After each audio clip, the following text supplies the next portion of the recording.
I'm your host, Jim Phillips. We begin our third year with a discussion about a 107-year-old theater that had a 50-year run near the start of the 20th century, then became inactive for the most part. The building still stands, I believe 1005 Water Street in the city of New Bedford, the South End. I'm speaking, of course, of the Orpheum Theater. My guests this morning are two people that know quite a bit about the Orpheum. They both would like to see this building restored and brought back to life. They are Charles Houck, a founding member of an organization called Orf Inc., and the current president, Ricardo Santos. Gentlemen, welcome to you both. Thank you. Thank you for having us. Charles, let's start with you. You have done quite a bit of research on this building. It was built in 1912. That's a long time ago. It's the year the Titanic sank and the Fenway Park opened. And it's still here with us, in good shape. Yes, it was the architect was Louis de Stremps, same architect that finished St. Anthony's of Padua Church in the North End. Also has a number of buildings in the city that are on the National Register of Historic Places. The Car Barn is one. His house is still up on, I think, on Mount Pleasant Street. But it was a Beaux Art style of architecture was what it was originally, and the building was owned by the Francs Tireurs, or the French Sharpshooters Club, which was a men's club that started in the North End. And as they expanded around the turn of the century, there was a big, immigration from the French Canadians that were working in the mills, and as that club grew, they expanded and moved into the South End. They built the theater, which is the whole entire building. When the theater was built, and they had their ballroom, and then exercise area as a pool hall and thing. The theater was also part of the design on the second floor. First floor was a 5 and 10, McCrory's 5 and 10. I believe there was also a butcher's shop on the other side of the building. There were doctors' offices, photographers, and it was just like, I guess, as you got out of the trolley then, everything that you needed was right in that building. You could go up to the French Sharpshooters Club. You could go watch a film. You could go shop at the McCrory's or get a haircut. And so everything was sort of there, and that was before television. Your only entertainment was really radio. So people really liked to go to these theaters to witness, the latest movies or the current events and things like that. And vaudeville was, the theater's claim to fame early on, I would say. There is, yes, vaudeville was very important, but actually the first, originally we thought that the Orpheum was part of the Orpheum circuit, which was a West Coast circuit. And but they eventually moved, and there were a number of merges. But actually, ours is we found out through Bob Galvin, like a Secretary of State. The original owners was the Orpheum Amusement Company of Boston, and which was kind of like, we were kind of let down. It wasn't part of the circuit, but it turned out that these guys were huge movie guys. One guy was named Harry Asher, went on to United Artists. Adolph Zukor was another, who was Paramount Pictures. And the third was Walter Green, who Walter Green owned a lot of theaters all along the East Coast, but they were big movie guys. And in between showing the film reels, they would have vaudeville acts. So this building was the theater, but it was a lot more than a theater, as Charles has mentioned. So, Mr. Santos, that is a basis, I think, for restoration. I mean, you feel that this building is a lot more than a theater. Although a theater is important, it's a lot more than a theater. Right. So this building, actually, most of its square footage is everything else except the auditorium itself, which typically would be known as a mixed-use building. It always has had, as Chuck mentioned, a mix of retail, offices. There's a ballroom types of uses in addition to the performance uses and activities themselves. And shooting range. And the shooting range, and there were still remnants of a boxing training kind of gym as well on the fourth floor, which is very limited compared to the other three floors. And the fact that the building is not strictly an auditorium really makes it much more viable in terms of its ability to be developed, and to be viable financially, because obviously buildings, in order to be restored, they need to be viable financially. So the ballroom, I remember years back when Orpheum was more visible in the community, and we were in a kind of collaboration with the then president, owner of the Orpheum, Ignacio Diaz, who had a supermarket on the first floor. At that time, Orpheum actually received calls on a regular basis for folks that wanted to have their wedding anniversary or some other kind of activity on the ballroom. So there's plenty of possibilities for the building to be used and developed in a viable way outside the auditorium itself, which we realize lots of folks get a little bit nervous that another auditorium in the city of New Bedford could compete with the Zeiterion. I want to make it clear that a developed and restored auditorium at the Orpheum does not necessarily have to have the same activities that the Zeiterion has right now. And in fact, there are needs for other types of performances that are not accommodated at the Zeiterion that could be easily accommodated at the Orpheum. I also think that organizations like New Bedford Ballet that we've contacted could actually use space at the Orpheum, where in fact we would have some stream of income as well from that kind of leasing. And in speaking with the director of the New Bedford Ballet, I know that there has been some ideas on their part to engage the community, and certainly Dennison Memorial being located right across the street from the Orpheum would be a really ideal kind of proximity where other activities that could help the community in some way could take place. So there's unbelievable potential. Years back, we had a local wine company that wanted to lease half of the first floor. We figured that once we can have again a more present public statement and existence, I think that people will really get galvanized again. This is one building that cannot be ignored. We definitely think that at some point the building is deteriorating as we speak. We Orpheum have tried to collaborate with the present owner. That didn't end up happening.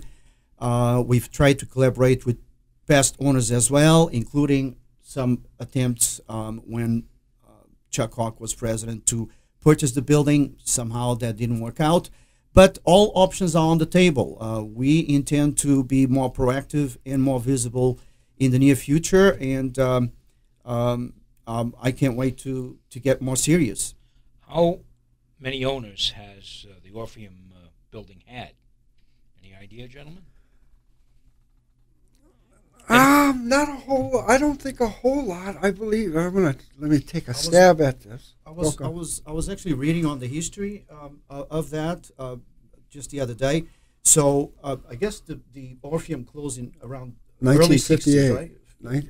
I think 62. 62 okay, is what I read this week.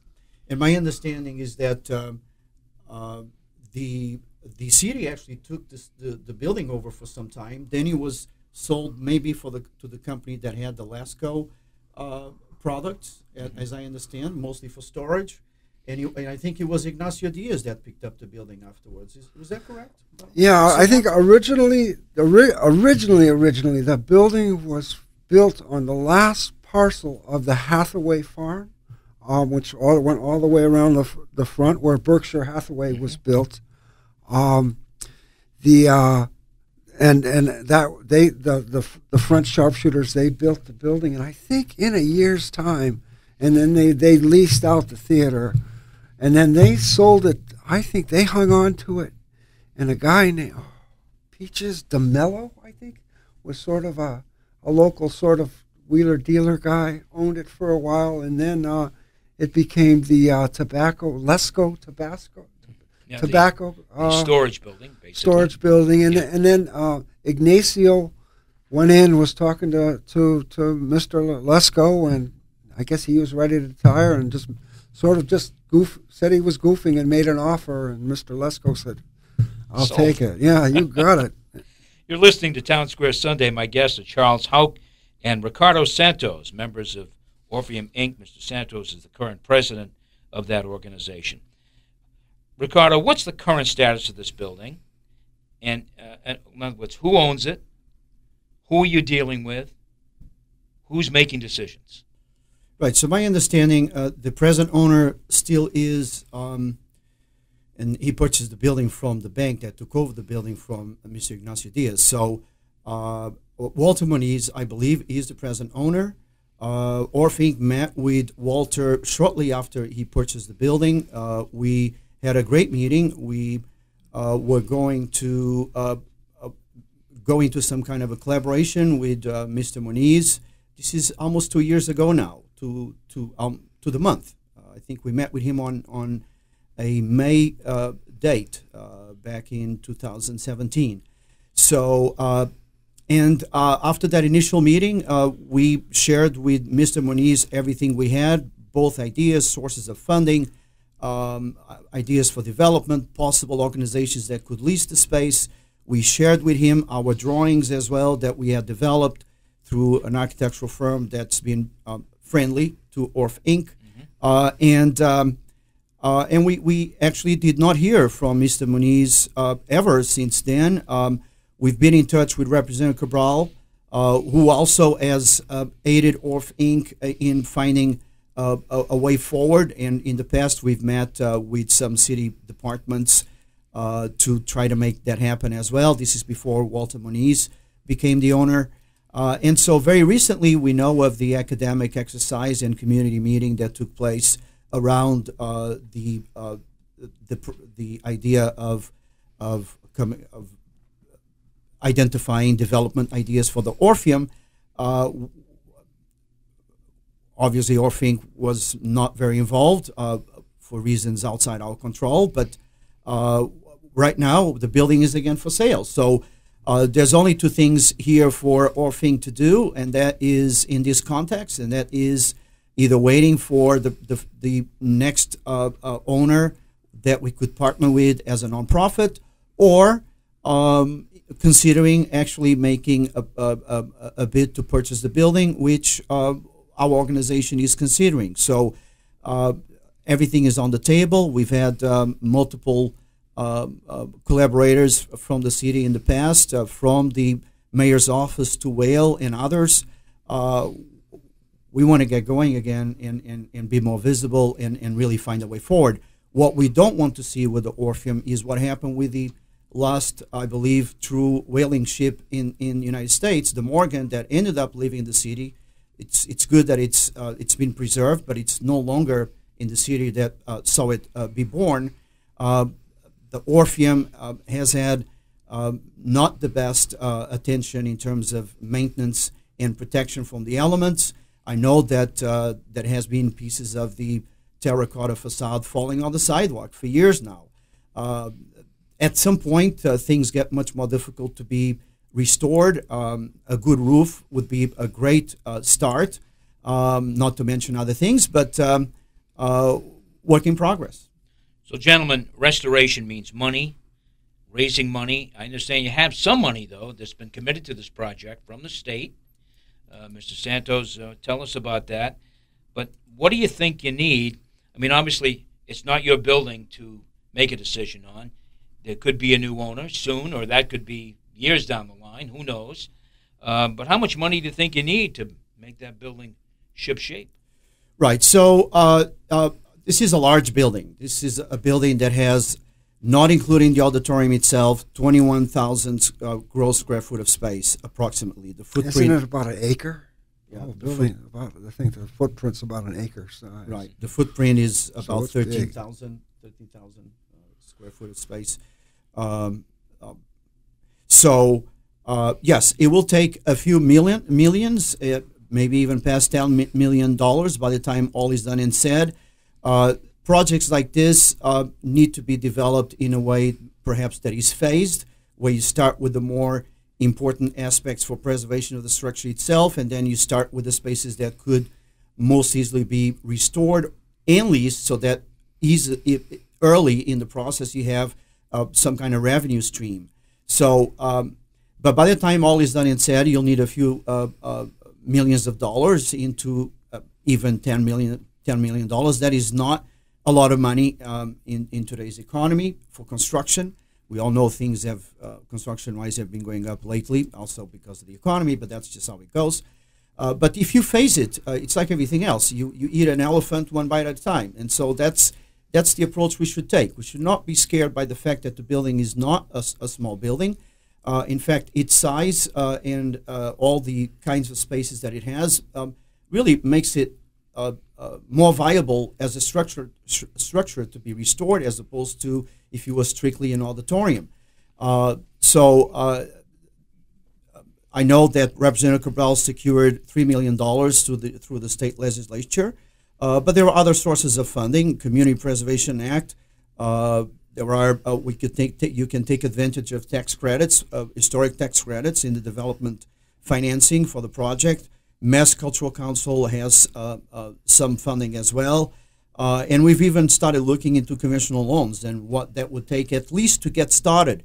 We do feel that once we can put a big banner and advertise the building publicly, other sources of funding and interested parties will emerge. So, yes. Gentlemen, we're running out of time. I need brief answers from both of you. Do you foresee a day when the Orpheum building will be open and active and back on the tax rolls? Charles? I do. I mean, I can't imagine, as New Bedford as a progressive city, how you could consider yourself progressive if you're going to let something like one of the finest pieces of architecture in the city, be torn down and replaced. How do you replace that? It would be really hard. But a restored Orpheum would show the rest of the state, rest of New England, that New Bedford has arrived. We're a real arts and cultural city. Mr. Santos.